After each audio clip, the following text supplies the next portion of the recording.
दो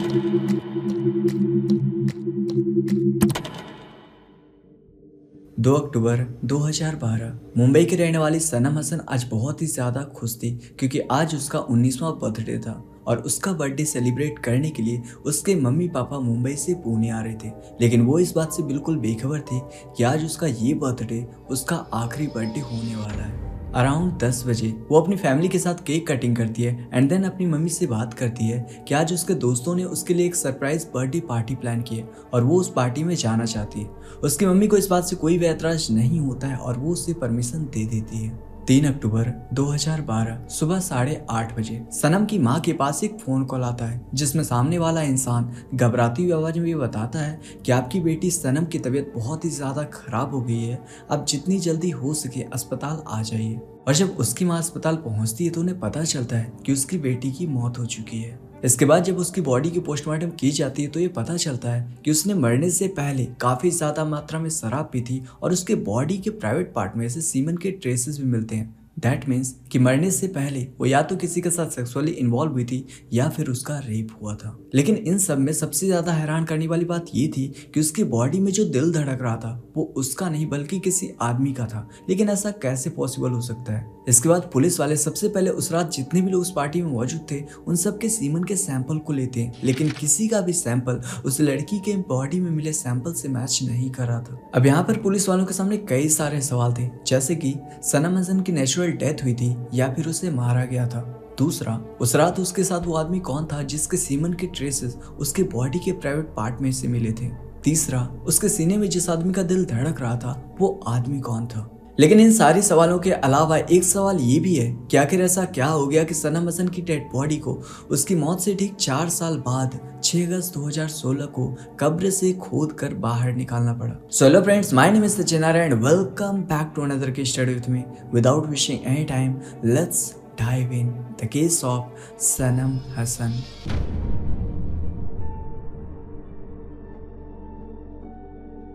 3 अक्टूबर 1993 अंधेरी वेस्ट मुंबई के रहने वाली नगीना हसन और लय्यक जिया हसन आज बहुत ही ज्यादा खुश थे क्योंकि आज उसके घर एक नन्ही परी ने जन्म लिया था और उसका नाम उन लोगों ने रखा था सनम हसन। उसे बचपन से ही ड्राइंग, स्केचिंग और फैशन का बहुत ज्यादा शौक था और परिवार वाले और उसके दोस्तों के अकॉर्डिंग वो अक्सर स्कूल के आर्ट्स कंपटीशन में हमेशा टॉप करती थी। और यही वजह थी कि 12th की पढ़ाई मुंबई में कंप्लीट करने के बाद वो आगे की पढ़ाई के लिए पुणे आ जाती है और यहाँ पर सिम्बायोसिस इंस्टीट्यूट ऑफ डिजाइन में एडमिशन लेती है और सब्जेक्ट वो चूज करती है डिजाइन एंड विजुअल कम्युनिकेशन। और मीडिया रिपोर्ट के अकॉर्डिंग वो सेकेंड ईयर की स्टूडेंट थी और डिजाइन प्रोजेक्ट पर काम कर रही थी। सनम के पापा मार्केटिंग का काम करते थे और माँ हाउसवाइफ थी और इसी वजह से वो विमान नगर में located phonics market city mall में पार्ट टाइम जॉब भी करती थी ताकि इससे उसका खर्च निकल जाए और फैशन डिजाइनिंग में भी उसे हेल्प मिल जाएगी। 30 सितंबर 2013 वो अपनी माँ से फोन पर बात करती है और उसे उसके बर्थडे पार्टी पर आने के लिए कहती है, जिसके बाद उसकी माँ उसे बताती है कि वो 3 अक्टूबर को उसके पापा के साथ वहां पहुंच जाएगी। उसकी जिंदगी में सब कुछ सही चल रहा था, लेकिन फिर आता है उसका बर्थडे वाला दिन, जिस दिन के लिए वो बहुत ही ज्यादा एक्साइटेड थी क्योंकि आज उसके मम्मी पापा उसका बर्थडे सेलिब्रेट करने के लिए मुंबई से पुणे आ रहे थे। लेकिन वो इस बात से बिल्कुल बेखबर थी कि आज उसका ये बर्थडे उसका आखिरी बर्थडे होने वाला है। अराउंड 10 बजे वो केक कटिंग करती है और अपने माँ बाप के साथ कुछ फोटोज क्लिक करती है, जिसके बाद 11:30 बजे वो उनके साथ लंच करती है एंड कुछ बातें करती है। जिसके बाद सनम बताती है कि आज उसके दोस्तों ने उसके लिए एक सरप्राइज बर्थडे पार्टी प्लान की है, सो आज का डिनर वो अपने दोस्तों के साथ ही करना चाहती है। इस बात से उसकी माँ को कोई ऐतराज नहीं होता है और वो उसे जाने की परमिशन दे देती है। यहाँ तक सब कुछ ठीक था, बहुत ज्यादा खुश थी और अपने दोस्तों से मिलने के लिए काफी ज्यादा एक्साइटेड भी। 3 अक्टूबर 2012 दोपहर के 3:15 सनम अपने दोस्तों से मिलने के लिए घर से निकली थी और जाते जाते वो अपनी मम्मा को बता देती है कि आज वो देर रात तक घर वापस आ जाएगी। लेकिन अगली सुबह तक वो तो घर वापस लौट कर नहीं आती है, लेकिन उसके दोस्त की फोन आती है जिसमें वो घबराती हुई आवाज में ये बताता है कि सनम की तबीयत बहुत ही ज्यादा खराब हो गई है, आप जितनी जल्दी हो सके अस्पताल आ जाइए। इतना सुनने के बाद उसके पेरेंट्स बिना देरी किए रूबी हॉस्पिटल पहुंचते हैं, जहां पर पहुंचने के बाद उन्हें पता चलता है कि उसकी बेटी को हॉस्पिटल डेड लाया गया था। इसके बाद जब इस घटना की जानकारी स्थानीय पुलिस को दी जाती है तो पुलिस वाले भी मौके पर पहुंचकर जांच शुरू करते हैं और सबसे पहले डॉक्टर और नर्सेस के स्टेटमेंट को रजिस्टर करते हैं, फिर कैजुअल रजिस्टर और ट्रीटमेंट पेपर को कलेक्ट करते हैं एंड देन बॉडी को पोस्टमार्टम के लिए सेशन जनरल हॉस्पिटल भेजा जाता है। और इसके साथ ही जहाँ पर यह पार्टी ऑर्गेनाइज की गई थी वहां से कपड़े, बियर की बोतलें, ग्लासेस और जितने भी सैंपल कलेक्ट हो सकते थे उन सारे सैंपल को कलेक्ट करके फॉरेंसिक लैब को भेजा जाता है, जहां जांच के दौरान सनम के पेरेंट्स जब उसकी रिपोर्ट्स को ध्यान से देखते हैं तो वो ये चीज नोटिस करते हैं कि सनम को हॉस्पिटल 9:25 पर लाया गया था। लेकिन जब वो सनम के ईसीजी रिपोर्ट की टाइमिंग को देखते हैं तो वहां पर टाइमिंग 8:52 दिखाई दे रहा था, यानी कि हॉस्पिटल में एडमिट होने से 33 मिनट पहले। लेकिन ऐसा कैसे पॉसिबल हो सकता है? और जब इस बात की शिकायत वो पुलिस वालों से करते हैं तो वो इस बात को टेक्निकल एरर कहकर इग्नोर कर देते हैं। इसके बाद पुलिस वाले उस रात जितने भी लोग उस पार्टी में मौजूद थे उन सब का स्टेटमेंट रिकॉर्ड करते हैं और ये पता लगाने की कोशिश करते हैं कि उस रात किसने क्या क्या खाया पिया और किसने सनम को आखिरी बार देखा। और फिर उस फ्लैट के सीसीटीवी फुटेज और मोबाइल रिकॉर्ड को चेक किया जाता है, जिसमें उसके दोस्त के थ्रू पता चलता है कि उस रात उसे अचानक से उल्टियां आनी शुरू हो गई थी, जिसके बाद उसे नींबू पानी दिया गया और आराम करने के लिए वहीं पर दोस्त के बेडरूम में ले जाया गया। लेकिन जब सुबह तक उसकी तबीयत में कोई भी सुधार नहीं होता है तो वो लोग उसे लेकर अस्पताल पहुंचते हैं, लेकिन तब तक उसकी मौत हो चुकी थी। लेकिन यहीं पर एक सवाल ये भी उठता है कि जब रात को इस सनम की तबीयत इतनी ज्यादा खराब हो गई थी तो उसी वक्त उसके पेरेंट्स को इन्फॉर्म क्यों नहीं किया गया और सनम को पास के हॉस्पिटल में ले जाने के बजाय उसे उतनी दूर रूबी हॉस्पिटल ही क्यों ले जाया गया? लेकिन पुलिस वाले इन सारी चीजों को इग्नोर करते हुए सिर्फ सीसीटीवी फुटेज और दोस्तों के बयान के बेसिस पर जांच को आगे बढ़ाते हैं और इसी दौरान पोस्टमार्टम रिपोर्ट भी आ जाती है, जिसमें death of reason alcohol intoxication plus heart attack को बताया गया और यही वजह थी कि पुलिस वाले इस केस को एक्सीडेंटल डेथ कहकर क्लोज कर देते हैं। लेकिन सनम के पेरेंट्स वो इस बात को मानने के लिए बिल्कुल भी तैयार नहीं थे कि उसकी बेटी की मौत हार्ट अटैक की वजह से हुई होगी और इस बात को कंफर्म करने के लिए वो हॉस्पिटल से पोस्टमार्टम रिपोर्ट मंगाते हैं, जिसमें साफ अक्षरों में लिखा हुआ था कि उसकी बेटी की मौत जरूरत से ज्यादा नशा करने से और दिल का दौरा पड़ने की वजह से हुई थी। और इस रिपोर्ट में आगे लिखा था कि सनम के हार्ट में ब्लॉकेज था और ये सारी पॉइंट सिर्फ एक ही और इशारा कर रही थी कि सनम को दिल की बीमारी थी। लेकिन उसके पेरेंट्स के अकॉर्डिंग वो एक फुटबॉल प्लेयर थी और रेगुलर बेसिस पर एक्सरसाइज भी किया करती थी और यहाँ तक कि वो एक एथलेटिक्स भी थी और उसके कई सारे मेडल्स थे। और ये कोई पहला सवाल नहीं था जो कि सनम के पेरेंट्स पुलिस वाले से पूछना चाहते थे, लेकिन इससे पहले कि सनम के पेरेंट्स पुलिस वाले से और सवाल करे उससे पहले ही पुलिस वालों ने इस केस को क्लोज कर दिया। सनम के पेरेंट्स के मन में कई सारे सवाल थे, जैसे कि सनम हसन की हॉस्पिटल में एंट्री जब 9:25 पर हुई थी तो ईसीजी रिपोर्ट की टाइमिंग 8:52 कैसे हो सकती है? सनम की जब नेचुरली डेथ हुई थी तो उसके शरीर पर चोट के निशान कैसे आए? सनम के प्राइवेट पार्ट में से जो सीमन के ट्रेसेस मिले थे वो किस इंसान के थे?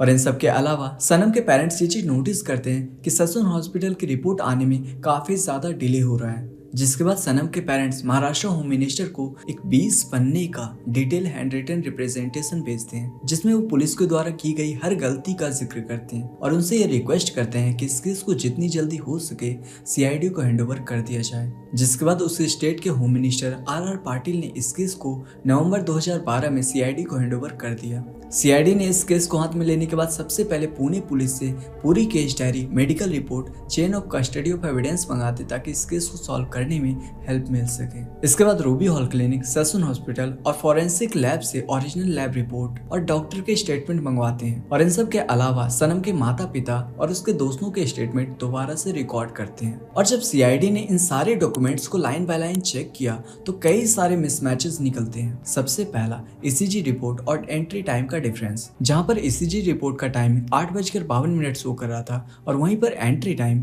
9:25 लिखा हुआ था, यानी कि पूरे 33 मिनट का गैप। इसका मतलब साफ था कि एंट्री टाइम को बाद में फिल किया गया होगा। ससून हॉस्पिटल के पोस्टमार्टम रिपोर्ट में बॉडी के मल्टीपल पार्ट्स पर मल्टीपल टाइम कट के मार्क थे, स्पेशली गर्दन और कंधे पर। लेकिन पोस्टमार्टम रिपोर्ट में बिना कोई साइंटिफिक रीजन दिए लिखा था पोस्टमार्टम आर्टिफैक्ट, यानी कि मौत के बाद का निशान। और इन सारे डॉक्यूमेंट को लाइन बाय लाइन पढ़ने के बाद सीआईडी को शक होता है कि जरूर दाल में कुछ काला है, जिसके बाद वो उस बॉडी को फिर से पोस्टमार्टम करने के लिए भेज देते हैं। और जब पोस्टमार्टम रिपोर्ट आती है तो पता चलता है कि दाल में कुछ काला नहीं बल्कि पूरी दाल ही काली है। दरअसल सनम के बॉडी में जो दिल धड़क रहा था वो उसका नहीं बल्कि एक लड़के का था। लेकिन ऐसा कैसे पॉसिबल हो सकता है? जो लड़की मरने से पहले महज एक लड़की थी, वो मरने के बाद एक लड़का कैसे बन सकती है? और यही वो टर्निंग पॉइंट था जहां से सीआईडी वाले इस केस को अलग अलग एंगल से देखना शुरू करते हैं।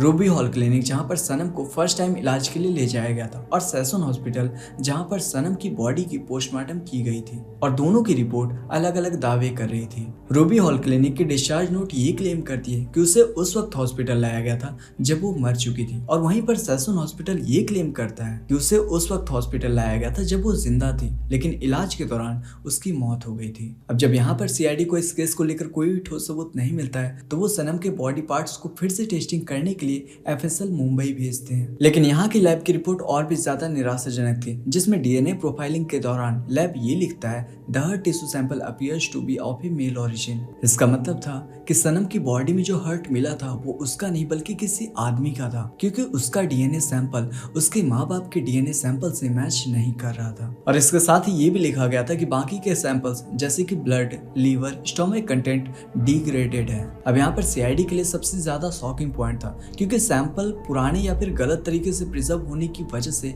बिगड़ गए थे। जिसके बाद सीआईडी ने रूबी हॉल क्लिनिक, सैसोन हॉस्पिटल और पुणे पुलिस को नोटिस भेजते हुए उन सब से सिर्फ एक ही क्वेश्चन किया था, explain how male heart specimen came to be linked with the female patient's report. अब यहाँ पर इस सवाल का जवाब किसी ने भी नहीं दिया कि सैंपल्स कब और कहाँ बदले गए, और तीनों संस्थाओं ने एक दूसरे पर ब्लेम डाल दिया। जिसके बाद सीआईडी ने ये कहकर अपना पल्ला झाड़ लिया कि investigation reveals serious procedural lapses and possible tampering with biological evidence, medical negligence, mislabelling and proper chain of custody can not be ruled out. उनके कहने का मतलब था कि इन्वेस्टिगेशन के दौरान उन्होंने ये ऑब्जर्व किया कि बायोलॉजिकल एविडेंस को टैंपर करने की कोशिश की गई थी, और मेडिकल रिपोर्ट को नेग्लेक्ट किया गया था, और क्राइम सीन पर मिले कई सारे एविडेंस के साथ छेड़खानी भी की गई थी। और अपने स्टेटमेंट को देने के बाद वो ये कहते हैं कि इस केस को अब सीबीआई को हैंडओवर कर देना चाहिए। और सीआईडी के हाथों मिली निराशा के बाद सनम के पेरेंट्स अपनी बेटी को इंसाफ दिलाने के लिए बॉम्बे हाई कोर्ट में एक बार फिर से पिटीशन फाइल कर देते हैं। जिसके बाद सनम की मौत के 2 साल बाद 16 सितंबर 2014 को इस केस को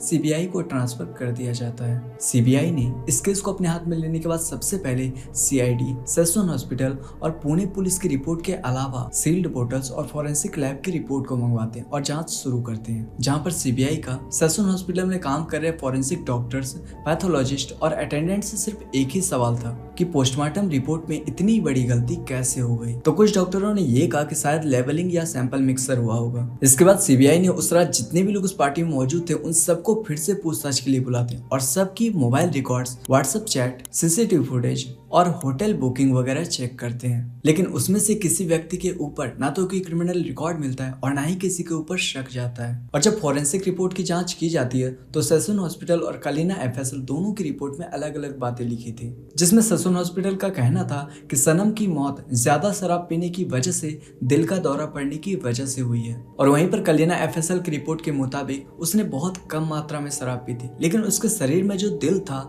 वो उसका नहीं था। अब इतनी जांच करने के बाद भी जब सीबीआई वालों को कोई भी सफलता हाथ नहीं लगती है तो फाइनली सनम की मौत के ठीक 4 साल बाद अगस्त 2016 में सनम की डेड बॉडी को वर्सोवा कब्रिस्तान से बाहर निकाला जाता है और फॉरेंसिक जांच के लिए भेजा जाता है। सनम के सारे बॉडी पार्ट्स जैसे कि डीएनए, फेमर बोन, दांत, नाखून, बाल सब कुछ मैच कर रहे थे, लेकिन उसका दिल मिसमैच हो जा रहा था। यानी इस बात से कंफर्म हो जाता है कि जो बॉडी मिलती है वो सनम की थी, लेकिन दिल उसका नहीं था। इन सब के अलावा जो सीमन के ट्रेसेस सनम के प्राइवेट पार्ट में से पाए गए थे उसका डीएनए सैंपल किसी भी सस्पेक्ट से मैच नहीं कर रहा था, क्योंकि वो डिग्रेड हो चुका था। इतनी जांच करने के बाद भी सीबीआई किसी भी संदिग्ध व्यक्ति या अपराधी की पहचान नहीं कर सका, and that's only one reason कि सीबीआई ने इस केस को लेकर कोर्ट में क्लोजर रिपोर्ट सबमिट कर दी, जिसके बाद इस केस को कोर्ट के द्वारा लैक ऑफ एविडेंस की वजह से क्लोज कर दिया जाता है। लेकिन इसके बाद भी सनम के पेरेंट्स इस केस पर प्रोटेस्ट पिटीशन फाइल कर देती और यही वजह है कि ये केस आज भी अनसॉल्व्ड और इनकंक्लूसिव की श्रेणी में दर्ज है। वैसे आपके अकॉर्डिंग उस रात सनम के साथ क्या कुछ हुआ होगा? क्या सिर्फ वो एक हादसा था या फिर उसकी हत्या की गई थी? आपकी जो भी राय हो नीचे कमेंट बॉक्स में जरूर बताइएगा। और हाँ, अगर आपने अब तक इस चैनल को सब्सक्राइब नहीं किया है देन प्लीज डू सब्सक्राइब। तो फिर मिलते हैं किसी और नई वीडियो के साथ वापस, तब तक के लिए जय हिंद, जय भारत।